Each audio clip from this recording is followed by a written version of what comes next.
The grocery store on a Tuesday morning is supposed to be peaceful. That was the whole point. Celeste had learned, after 2 years of living in Chicago, that Tuesday mornings between 9 and 10 were the sacred window. No weekend crowds, no after-work rush, no strollers blocking the entire aisle while someone debated between two identical cans of soup. She had a system, she always had a system. Produce first, then dairy, then dry goods, then checkout. In and out in 40 minutes, she'd timed it. So when she turned the corner into the bread aisle, her bread aisle, the one she always hit at exactly the 12-minute mark, and found a man standing directly in front of the sourdough, arms crossed, phone pressed to his ear, completely blocking the entire section like he'd rented the space. Something in Celeste tightened. She waited. 10 seconds. 15, he didn't move. She cleared her throat. Nothing. He was nodding along to whatever someone was saying on the phone, occasionally saying things like, right, and I'll circle back on that, which was the kind of language that made Celeste want to lie down on the floor. Excuse me, she said. He held up one finger, without even looking at her. Celeste stared at that finger for a long moment. Then she reached around him, grabbed the sourdough she'd come for, and in doing so, mostly accidentally, knocked a dinner roll off the shelf. It hit the floor. He looked down. He looked at her. She smiled pleasantly and walked away. She heard him say, sorry, hold on, into the phone behind her. Did you just… He started. Have a nice Tuesday, she said, without turning around. She forgot about him approximately 4 minutes later when she found the yogurt she'd been looking for, which had been sold out for 3 weeks. It felt like a sign that the rest of the day would be fine. It was not a sign. Celeste's mother called that evening, while Celeste was eating leftover pasta, standing over her kitchen sink, which was, she knew, the saddest possible way to eat dinner. But there was something freeing about it. No table to wipe down afterward. I need you to be open-minded, her mother said, which was how every conversation that Celeste was going to hate always began. Her name was Ruth, and she had been trying to get Celeste remarried since approximately 11 months after Celeste's divorce was finalized. The divorce itself had been Celeste's idea, and a good one, and she did not regret it, and she had explained this to Ruth approximately 40 times, and Ruth had listened approximately 0 of those times. About what? Celeste said. I met someone. A colleague of your father's. Well, not a colleague exactly, more of his son.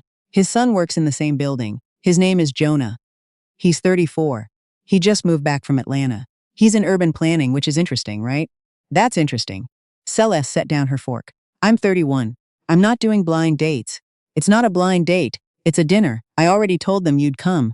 You, Celeste pinched the bridge of her nose. You already told them Saturday. Your father and I will be there too. It's not a setup. It's just a dinner with people we know, and you'll also be there, and so will Jonah. That is the definition of a setup, Celsius Marie. She went.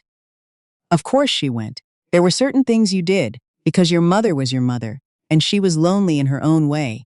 And she meant well even when she was catastrophically wrong. And sitting through one dinner was easier than the alternative, which was the 4-day guilt campaign Ruth would deploy otherwise.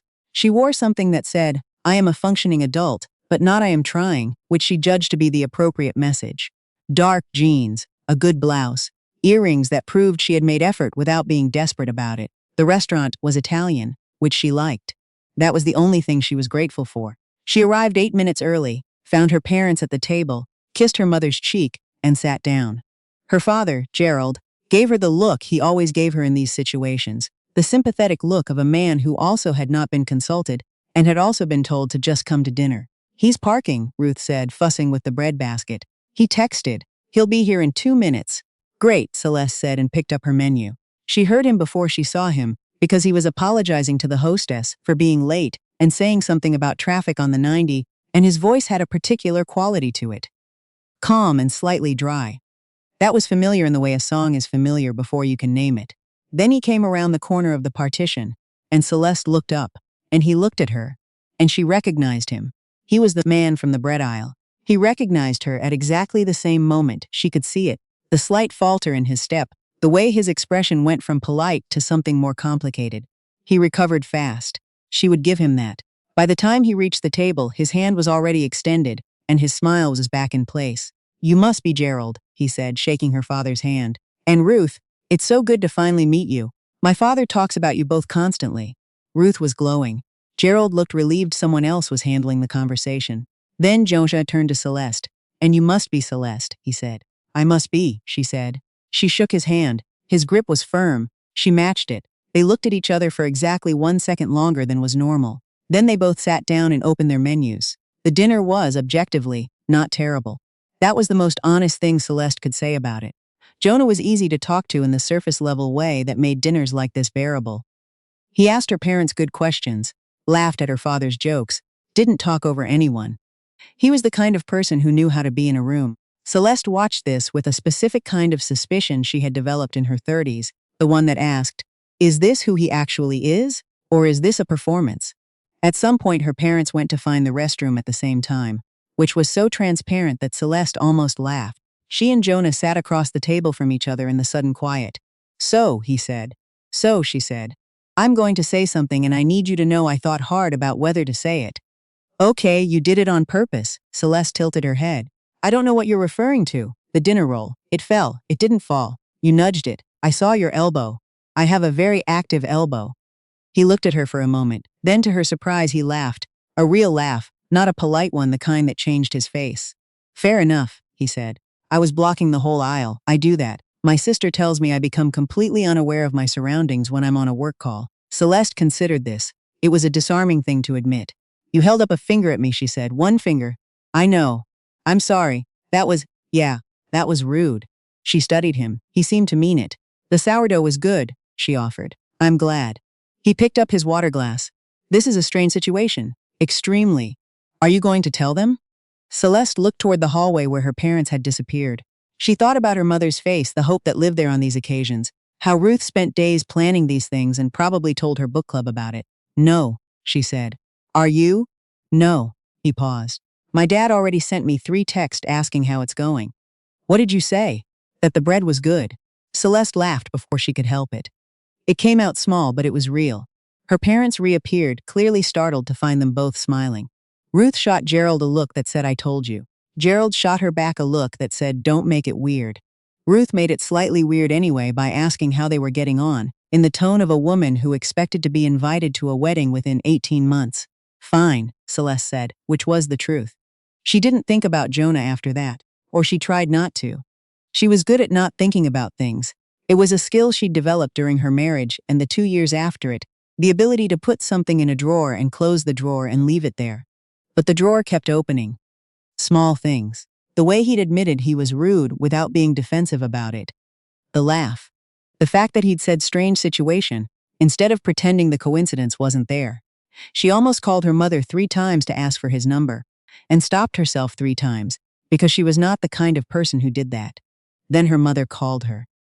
I'm just saying, Ruth said, he asked your father if it would be strange to reach out to you. Celeste held very still. He asked Dad? He was very respectful about it. He said he didn't want to make anything uncomfortable. Gerald told him to just call. Dad told him to call me. Your father has opinions sometimes. I know that's surprising, Mom. What did you tell him? I told him I was going to ask you first. Ruth paused. So I'm asking. Celeste looked out her window at the street below. A woman was walking a dog that was much too large for its leash. A cab honked. The city went about its business. Indifferent. Fine, she said. He called that evening. He had a low voice on the phone, unhurried.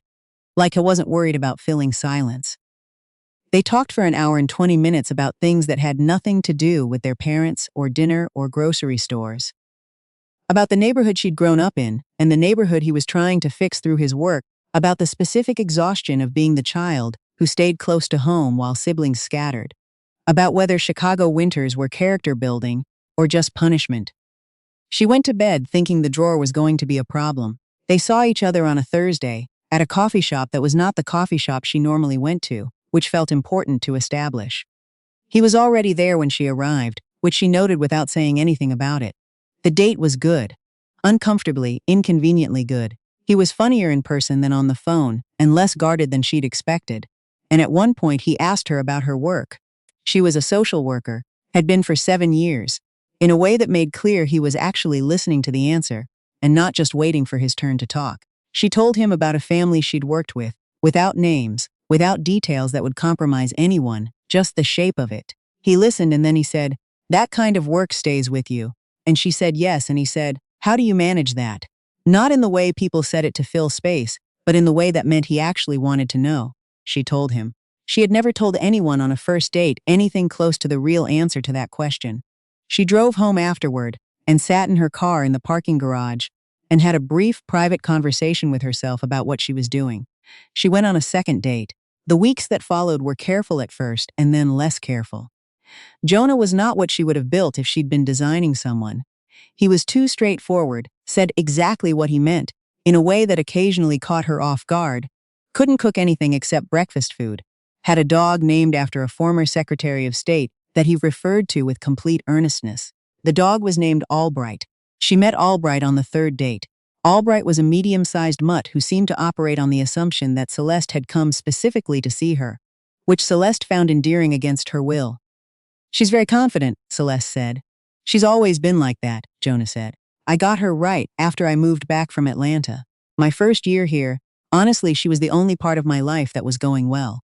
Celeste looked at him. What happened in Atlanta? He hesitated, not the kind that meant he wouldn't answer, the kind that meant he was choosing what to say carefully. "I was with someone for 4 years," he said. "We were going to get married. And then it became clear that I wanted something different than what she wanted, and I think we both knew it for about a year before either of us said it." He paused. "It wasn't dramatic. That almost made it harder. The quiet endings," Celeste said. "Yeah." She understood quiet endings. Her marriage had not been loud at the finish either. It had been two people sitting across from each other in a kitchen, not fighting anymore, which should have been a relief and wasn't. "I was married," she said. 4 years, then divorced. No kids. Not a trauma story, just wrong fit. We were good at being friends but not at being married, and we figured that out too late." Jonah nodded slowly. He didn't try to say something comforting, which was the right instinct. "How long ago?" 3 years. "And you haven't?" "I've dated," she said. "Nothing serious. I was very careful about not doing anything serious." She looked at Albright, who had arranged herself across Celeste's feet. "I don't know what I'm doing right now." "Me neither," Jonah said. "But it doesn't feel bad." "No," she said. "It doesn't." She made the mistake of telling her best friend Vera, not in the file real name. She caught herself. The friend's name was not Vera. Her best friend's name was Quincy, a woman she had known since college, who operated with the subtlety of a foghorn. "He sounds perfect," Quincy said immediately. "He sounds like a person I'm getting to know." "You told me about the dog. You never tell me about the dog. You told me his dog's name. That's relationship behavior." "Quincy, are you happy? Just tell me yes or no." Celeste was sitting at her desk on her lunch break, eating the salad she'd brought from home, watching pigeons on the windowsill. "I don't want to say yes and then have it fall apart," she said. "That's not how feelings work. I know how feelings work." "You're happy," Quincy said, satisfied. "That's the yes answer." She was, a little. It sat quietly, this feeling, like something that hadn't decided yet if it was safe to stay. The problem arrived on an ordinary Wednesday in October. She had been seeing Jonah for almost 3 months. They hadn't put words to it yet, which was a conversation she had been letting breathe, because she knew from experience that naming something too soon was how you broke it. The problem was named Hadley. She found out about Hadley the way you found out about most things you didn't want to know, accidentally. She was at Jonah's apartment, waiting for him to finish a call in the other room, and his phone lit up on the coffee table with a message from a name she didn't recognize. She wasn't trying to read it. She wasn't a person who read other people's messages, but the name Hadley had a way of sitting on a screen that demanded attention. The preview read, "Can we please talk? I know you said you needed space, but it's been 2 months and I think I deserve." The screen went dark. Celeste sat very still on the couch. Jonah came back into the room, apologized for the call, asked if she wanted wine. She said yes and watched him pour it, and watched him hand her the glass and smiled without trouble because she was, it turned out, a very good smiler when she needed to be. She waited until she got home. Then she sat on the edge of her bed and tried to figure out what she actually knew, which was almost nothing. A name, half a sentence, a word like space, that could mean anything. She had learned in her 30s that the gap between what you saw and what was true was almost always larger than it looked. She could ask him. That was the rational thing. She did not ask him immediately. This was her flaw, not avoidance exactly. More like giving things room to become what they actually were before she weighed in on them. She'd been like this her whole life. Her mother called it patience. Her ex-husband had called it distance. She went 3 days without bringing it up. On the 4th day, Jonah called and said, "I need to tell you something and I should have told you sooner." She sat down. "I was with someone before I moved back to Chicago," he said. "Her name is Hadley. It ended before I left Atlanta, or I thought it ended. She didn't quite agree with my timeline. She's been texting me." I haven't been responding in the way that apparently communicates finality, and I realize now that I should have been more direct, and I should have told you this existed." He stopped. "I'm not seeing her. I'm not talking to her in any way that matters. But I understand if you—" "Jonah," Celeste said. "Yeah, did you tell her it was over?" "I did, again, on Monday, directly." She was quiet for a moment. She was looking at the window again, same pigeons or different ones. "Why didn't you tell me sooner?" "Because I didn't want you to think you were walking into someone else's unfinished business." And then it felt like the longer I waited, the harder it was to bring up without it, seeming like I was hiding something. "You were hiding something. I know. I'm sorry." A pause. "I'm not asking you to just accept that. I know that might not be enough." Celeste thought about the grocery store. She thought about how she'd knocked a dinner roll off a shelf to make a point, and how he'd admitted it was rude to hold up a finger without looking at her, and how he'd laughed about both things, because he was someone who could see himself clearly when he chose to. She had met very few people who could do that. "I need a few days," she said. "Okay, not because I think you're lying. Because I need to be sure that I'm not just telling myself it's fine when it isn't." "That's fair," he said. "Take whatever you need." She did. She took 4 days, and on the 5th she called him and said she didn't want to throw away something real, because of something that was already over, and that she needed him to be honest with her going forward even when it was inconvenient. He said he would. She said she was going to hold him to it. Her mother found out they were serious in the specific way Ruth found out about everything. Through a series of small signals, she assembled like evidence until the case was complete. Ruth called on a Sunday. "You like him," she said. "Hello to you too. Gerald said you were at the Hendersons last week. Both of you." Celeste's father's colleague's family, where Jonah's father also attended. It was the sort of detail Celeste had not factored in when she'd agreed to go. "We ran into each other," she tried. "You arrived together. We were coming from the same direction, Celeste." A long pause.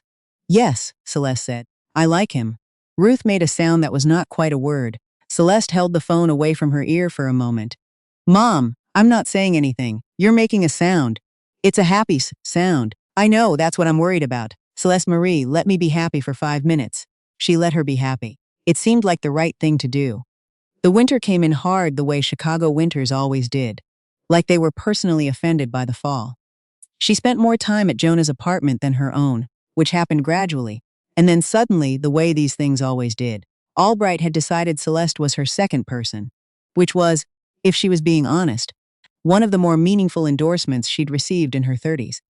She was making coffee on a Saturday morning in February while Jonah was on a run, which he did every Saturday regardless of temperature, because he was that kind of person, and she was thinking about the particular luxury of being somewhere quiet that was not her own apartment and feeling so okay about it, when she heard a key in the door. He came in red-faced and out of breath and saw her standing there with 2 mugs and stopped in the doorway. "You made 2, he said. "You were due back." He came in, pulled off his hat. He looked at her for a moment in the way he sometimes did, the way that meant something was moving under the surface of whatever he was about to say. "I want to ask you something," he said. "Okay, not right now. Not like this. I look insane. I just ran 4 miles in 19 degrees. He was almost laughing. "I just want you to know I'm going to ask you something. So it's not a surprise when I do." Celeste looked at him. Her heart was doing something she was not going to describe out loud. "Okay," she said again. She handed him his coffee. He took it and sat down on the kitchen floor with his back against the cabinets, which was something she'd noticed he did when he was tired. Just sat down wherever he was. She sat down next to him. They didn't say anything for a while. Albright came over and inserted herself between them, heavy and warm. And they let her. Outside, the city made its sounds. He asked her in April it wasn't a performance. No restaurant, no crowd, no elaborate plan with other people roped into logistics. He asked her on a Sunday afternoon when they were walking along the lakefront, and the weather had finally mercifully turned. He stopped walking and turned to her, and there was something in his face she had not seen before. Open in a way he wasn't usually open, the carefulness gone. He said he'd been thinking about it since February. He said he knew they had both gotten things wrong before, and he wasn't pretending this was without risk. He said he wanted to try to build something real with her, and he was asking her to try with him. And then he asked.